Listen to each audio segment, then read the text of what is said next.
Halo, selamat berjumpa kembali dalam rancangan YouTube channel kesehatan saya. Terima kasih karena sentiasa menonton dan terima kasih kepada yang sudah subscribe. Oke, seperti biasa bila saya membuat video ini karena ada isu-isu tertentu yang saya kenal pasti di dalam klinik saya ketika merawat pesakit seharian. Hari ini saya ada berbicara dengan seorang pesakit berkaitan dengan penyakit appendix. Di Sabah dia dipanggil sebagai appendix lah. Sebutan yang sebenarnya adalah appendicitis dalam bahasa Inggris yang bermaksud keradangan organ appendix di dalam usus seseorang. So di Sabah kami panggil dia sebagai penyakit appendix.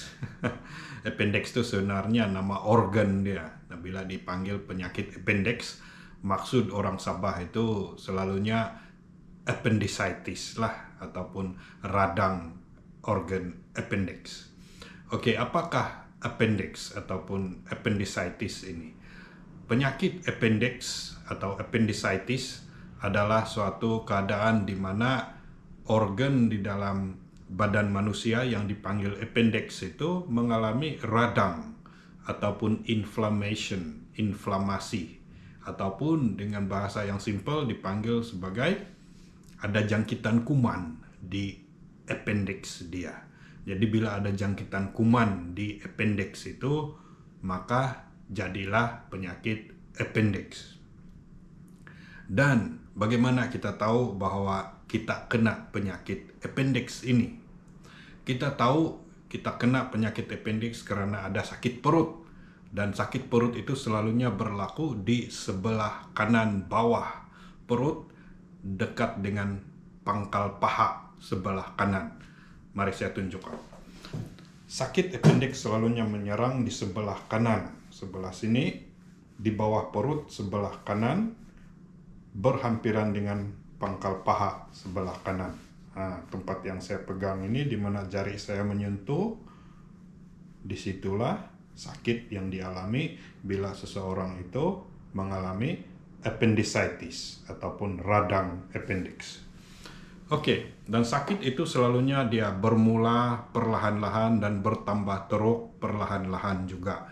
Bila dia bermula, selalunya sakit sikit-sikit saja. Lepas itu dalam masa 6 jam dia akan bertambah teruk lagi. Dalam masa sehari sangat teruk sudah, dan selalunya tidak akan sampai hari kedua atau hari ketiga untuk ditunggu lah. Karena seseorang itu merasa sangat sakit sampai dia akan cepat-cepat berjumpa dengan dokter. Nggak boleh tahan sudah, dia makan obat tahan sakit kah, minta urut kah, berguling-guling kah, kesakitan, tetap tidak akan lari itu sakit, dia perlu pergi ke hospital ataupun berjumpa dengan dokter lah.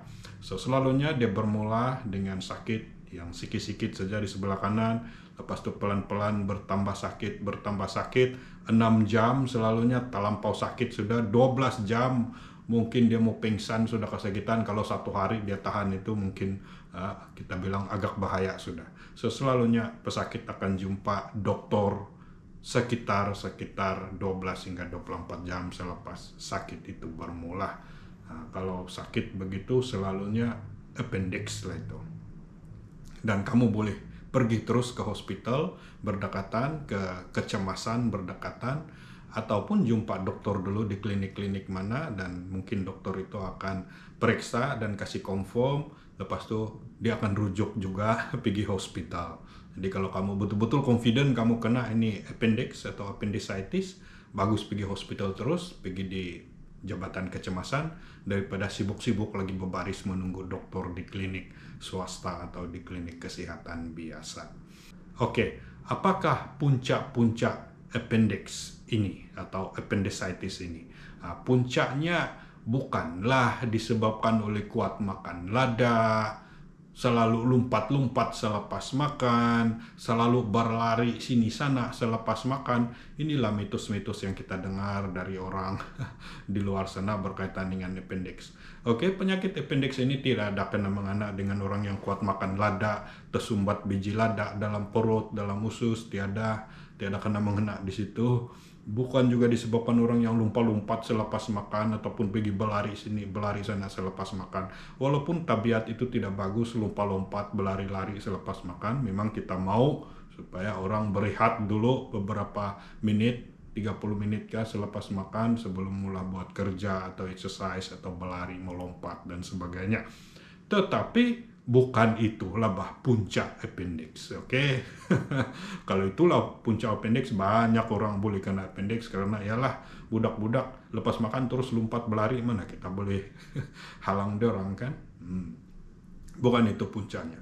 Alright, jadi apakah puncaknya? Puncak yang paling utama ialah memang jangkitan kuman. Di dalam usus kita ini sentiasa ada kuman yang sehat dan yang tidak sehat. Bila kuman yang tidak sehat itu lebih banyak daripada kuman yang sehat, maka terjadilah ketidakseimbangan. Jadi kuman yang tidak sehat itu yang akan mulai membiak dan menjangkiti usus kita. Nah, jika dia berlaku di bahagian-bahagian usus lain, selalunya tiada masalah sangat. Selepas kita makan antibiotik, selalunya dia akan sembuh. Ataupun kadang-kadang belum sempat dia menyebabkan masalah di dalam usus tersebut, dia akan sembuh sendiri oleh sistem daya tahan badan kita, oleh antibodi kita. Tetapi masalah berlaku bila jangkitan itu berlaku di appendix, di organ appendix kita. Karena appendix ini, organ appendix ini adalah satu tiub yang tiada tambus. Nah, dia jalan mati. Kalau ada kuman atau makanan yang masuk sana, dia tidak dapat tembus pergi mana-mana. Dia harus ghostan balik, keluar balik dari tiub tersebut untuk dia dapat keluar dari kawasan appendix ini, dari tiub, dari pipe appendix ini. Jadi bila ada jangkitan berlaku di appendix, jangkitan itu pun susah untuk keluar. Ataupun kalau ada nanah, susah dia keluar. Jadi dia menjadi jangkitan yang seperti bisul lah. Ada nanah, ada kuman berkumpul di sana, tidak dapat keluar karena dia lorong mati, jalan mati, maka lama-kelamaan terjadilah radang. Macam bisul juga kalau di kulit, jadi radang, jadi nanah berkumpul, sakitlah dia. Dan bila sudah sakit begitu, maka perlu rawatan. Memang pada peringkat awal, walaupun dia appendicitis, boleh juga dirawat dengan antibiotik. Kalau masih cukup awal itu jangkitan lah. Sebab itu kadang-kadang pesakit yang datang di klinik saya, kalau saya suspek dia appendicitis yang masih terlalu awal, saya akan coba rawat dengan antibiotik dulu. Dan kadang-kadang mereka akan sembuh terus. Tapi kalau sudah peringkat yang agak lewat, sudah terlampau sakit, kita akan terus rujuk ke hospital lah, karena ada risiko boleh pecah itu tiub appendix, dan itu boleh menyebabkan maut, kematian kalau tidak dibuka dengan secepat mungkin. Oke, so apakah rawatannya? Rawatannya yang paling diperlukan bila sudah sampai tahap yang agak serius adalah pembedahan. Macam manapun perlu bedah juga, perlu kasih keluar, perlu potong itu appendix. Karena semua kuman-kuman nanah yang terperangkap dalam appendix itu tidak dapat dikeluarkan lagi. Sebab dia adalah tiub yang mati, jalan mati, lorong mati. Jadi perlu potong itu appendix, kasih keluar dan buang itu appendix lah. Itu rawatan yang diperlukan. Sebab itulah mereka yang kena appendix, kebanyakannya mau tidak mau terpaksa juga pergi hospital untuk dibedah. Walaupun ada yang masih merayu-rayu, tolong bagi obat saja, tolong jarum saja kasih hilang ini sakit. Tetapi hakikatnya appendix ini bila sampai tahap yang agak bahaya, mesti perlu dibedah juga. Jadi jangan melawan dokter. Kalau dokter bilang mau masuk hospital, mau bedah, ikutlah cakap dokter. Nanti sendiri susah, kena usung nanti. Pergi hospital bila sudah tidak dapat berjalan karena terlalu teruk. Oke. Itu serba sedikit pengetahuan yang saya boleh kongsi kita berkaitan dengan appendix. Kata kunci utama adalah bila sudah mulai sakit perut di bahagian kanan, bawah dekat dengan pangkal paha kanan, sila pikir bahwa itu adalah mungkin appendix atau appendicitis dan segeralah berjumpa dengan dokter. Paling bagus di kecemasan hospital, Kalau tidak dapat pergi ke kecemasan hospital, silalah berjumpa dokter mana-mana klinik kesehatan atau klinik swasta secepat mungkin. Sekian dan terima kasih.